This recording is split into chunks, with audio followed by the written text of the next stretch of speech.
temos que tomar cuidado na questão, se a gente se diz protestante, como diz o pastor Elton,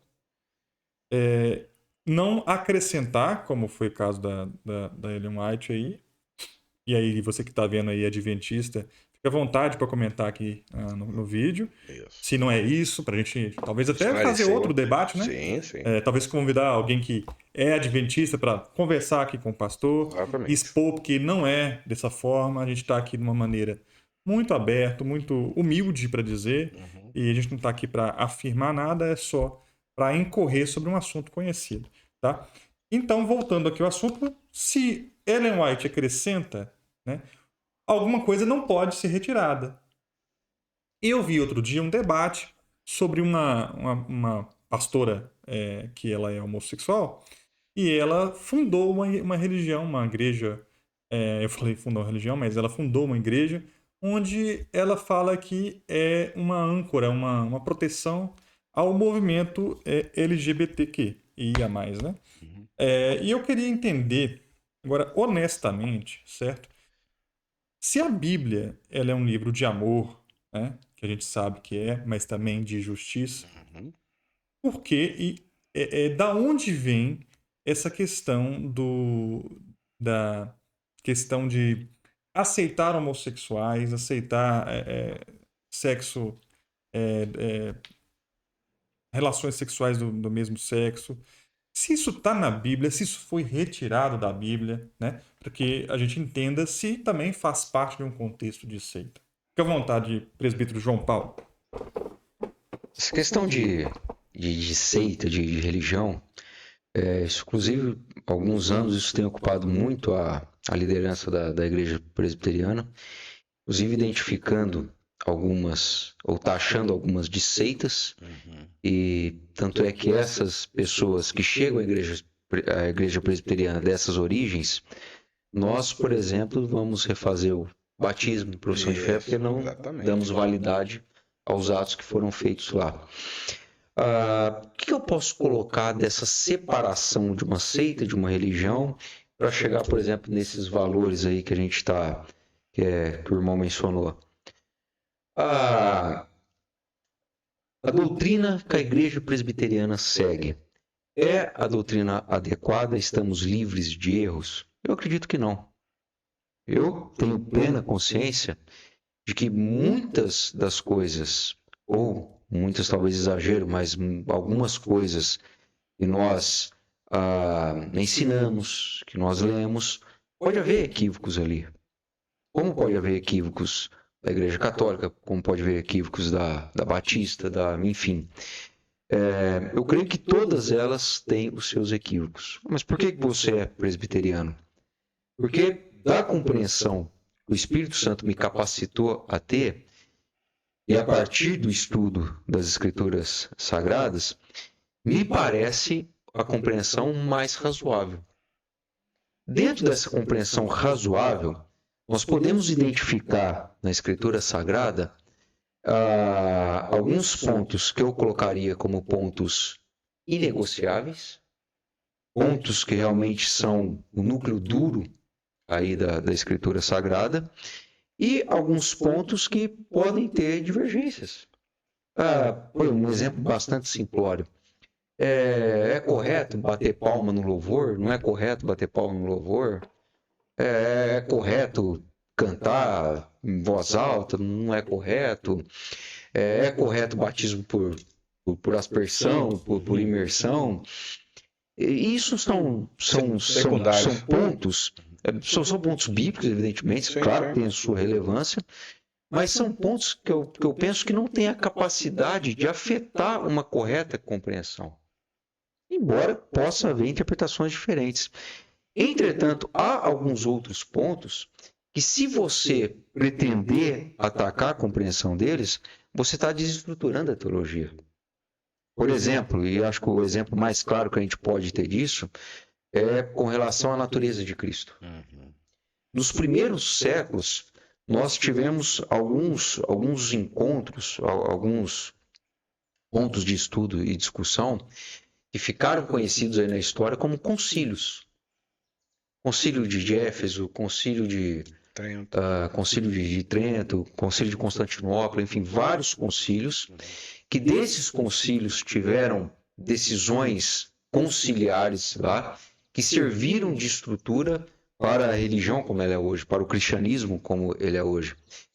E um assunto latente em quase todos esses concílios eram para se rebater teorias heréticas sobre a natureza de Cristo. Algumas que, primeiro, não se reconhecia a existência de Cristo, que isso era história, não sei o quê. Depois, não, que Cristo era espírito. Depois, não, que Cristo era humano, com alguma capacidade maior do que os outros humanos, mas não era a mesma natureza de Cristo. Enfim, um ponto de se atacar o cristianismo sempre foi, o principal ponto de se atacar o cristianismo sempre foi a figura de Jesus Cristo. Exatamente. E por que na figura de Jesus Cristo? Qual que é a estrutura do cristianismo hoje? É a figura de Jesus Cristo. Se eu ataco, se eu vou implodir Jesus Cristo, eu estou implodindo todo o cristianismo. Então, por exemplo, essa questão, isso é negociável. Não tem como eu debater ou sentar e me propor a um debate com alguém que tem uma visão, por exemplo, que afasta a figura de Jesus Cristo do cristianismo. Isso é negociável, isso é indiscutível.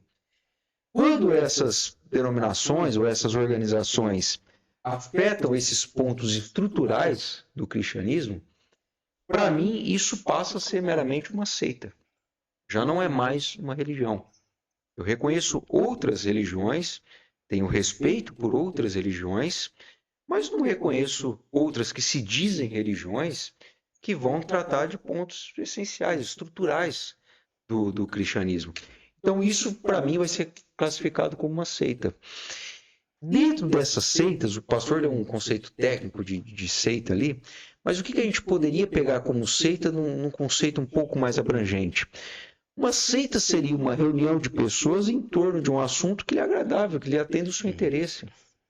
Por exemplo, eu gosto muito de automóvel antigo. Se eu vou fazer parte de um clube de automóveis antigos, onde as pessoas vão lá para trocar ideia, informações, expor seus automóveis antigos, isso é uma espécie de uma seita. Se eu gosto, por exemplo, como gosto muito de Fórmula 1 e me reúno quando tem uma corrida, vou quando tem aqui e tal, é uma espécie de uma seita.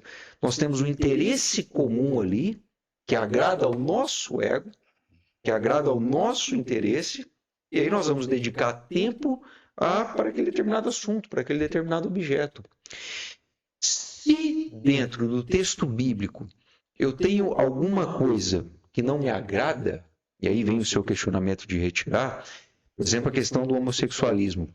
Isso está dito com todas as letras no texto bíblico. A questão do homossexualismo é algo condenado pelo comportamento ético cristão. Se eu sou adepto desse comportamento e, evidentemente, não vai me agradar a colocação bíblica, o que eu vou fazer? Se eu não consigo subtrair aquilo, eu vou tentar dar uma outra conotação de acordo com o meu interesse. Olha, pera lá, não é bem assim. Está na Bíblia que é condenável, mas não é bem assim que é condenável. E aí eu vou dar outros contornos para isso, eu vou deturpar a intenção do texto bíblico. Isso não é religião. Do meu ponto de vista, isso não é religião. Isso vai passar a ser uma seita. Se eu não me engano, se eu estiver falando bobagem, me perdoe aqui, mas me parece que é a igreja Bola de Neve, que hoje é muito aberta, né, a questão do homossexualismo. Como é que eu vou confrontar essa permissibilidade com a negatividade do texto bíblico? São coisas que eu não consigo fazer uma associação, eu não consigo fazer esse tipo esse assunto em específico, eu não consigo fazer uma harmonização ali. São coisas que são distintas. Mas esse é diria eu, um problema muito sério que deve ser observado, principalmente pelos cristãos, principalmente pelos líderes religiosos, de que isso tem sim encontrado entrada, e aí nas religiões, por exemplo, a igreja presbiteriana, eu não vou relatar a história por questão de tempo, Mas a igreja presbiteriana puritana, da qual tem a origem a igreja presbiteriana brasileira, uma igreja norte-americana, não a escocesa, mas a norte-americana, que descende o nosso... Isso, que foi quem enviou o missionário para cá. O primeiro missionário, o Simonton. Isso. Né? Hoje ordena pastor homossexual. Isso, Mas nós deu origem à nossa igreja, mas hoje a IPB, ela se desassociou. Exatamente, rompemos. Isso aí. Com quem nos deu origem? Essa igreja que deu origem à IPB? Sim. A igreja presbiteriana norte-americana que enviou o missionário para cá, aquela que nós falamos que Simonton ouviu o sermão de Charles Hodgson, né, se sentiu comissionado para a missão, é aberta hoje. Com os valores fiéis, com os valores puritanos, que é onde tem a nossa origem, hoje ordena pastor homossexual. Exatamente. E que fizemos? Rompemos com a não concordamos com a nossa origem. Exatamente. Então isso é uma questão hoje que deve-se ter uma atenção muito grande. E aí, qual a razão disso? Aí nós podemos enumerar muitos, né? Muitas justificativas tem para esse tipo de comportamento. O próprio Papa Francisco, há algum tempo atrás, deu uma declaração um tanto quanto... Deixa eu ver como é que eu posso colocar isso. Um tanto quanto desacertado com a doutrina católica com relação ao homossexualismo. No sentido de permissibilidade disso, Houve protestos, inclusive. Então, é uma coisa que os líderes religiosos hoje, sérios, comprometidos com a fidelidade de Cristo, têm que abrir os olhos. Exatamente. Só um minutinho. Um ponto aqui é o seguinte. Pela nossa doutrina de fé, pelo que nós acreditamos, a gente fala sobre o homossexual, não no contexto de odiar o homossexual, mas sim de que a nossa fé não concorda com o ato. Certo? Isso. Então, só para deixar claro isso aqui, porque hoje nós vivemos um tempo muito complicado, em que se a gente expõe certas visões nossas, nós sermos entendidos de maneira diferente. Então, eu acho que a presbiteriana e qualquer outra igreja protestante está aberto, né, a visitas de homossexuais. Não tenha dúvida disso.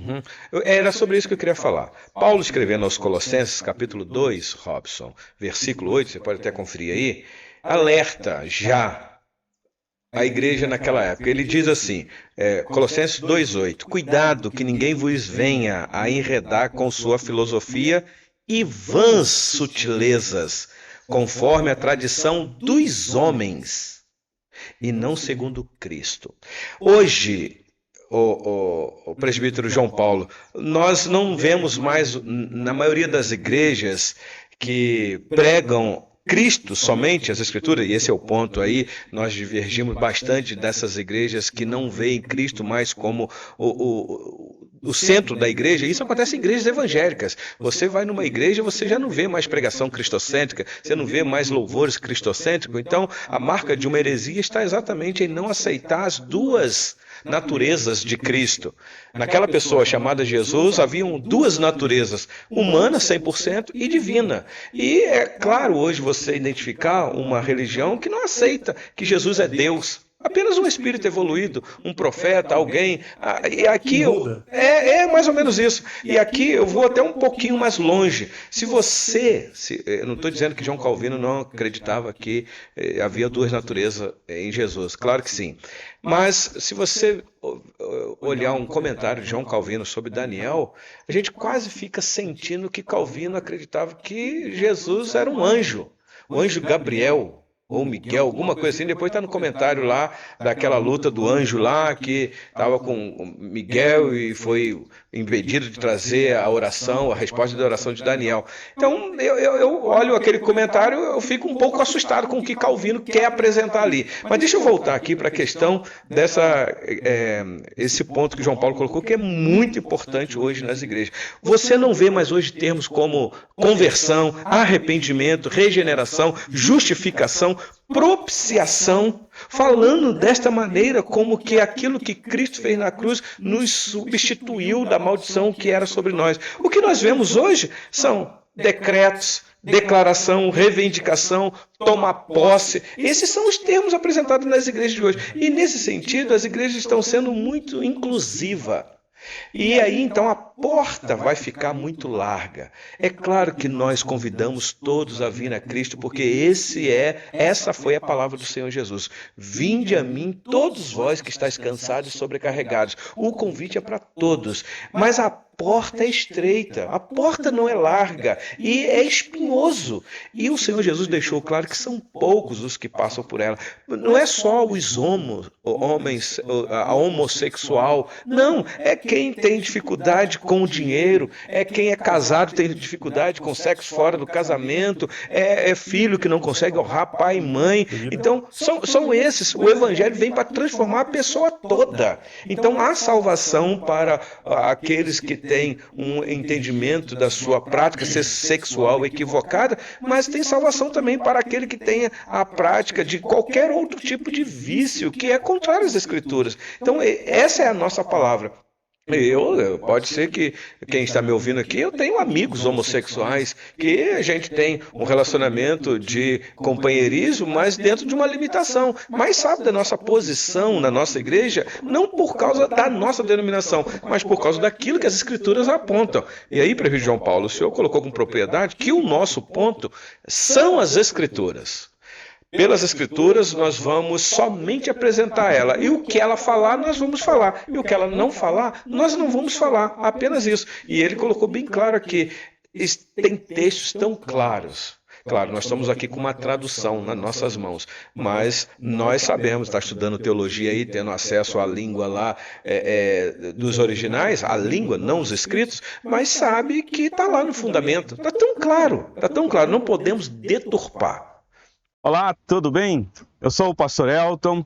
Hoje estou aqui na Rua Inconfidência, frente à nossa igreja, a Igreja Presbiteriana Central de Betim, número 261. Passando aqui para te deixar um convite para participar conosco dos trabalhos realizados aqui na nossa igreja. Às quartas-feiras, às 19h30, temos o estudo bíblico e aos domingos, 9 horas, escola dominical e às 19 horas, o culto vespertino. Você e sua família serão bem-vindos no nosso meio. Que Deus te abençoe.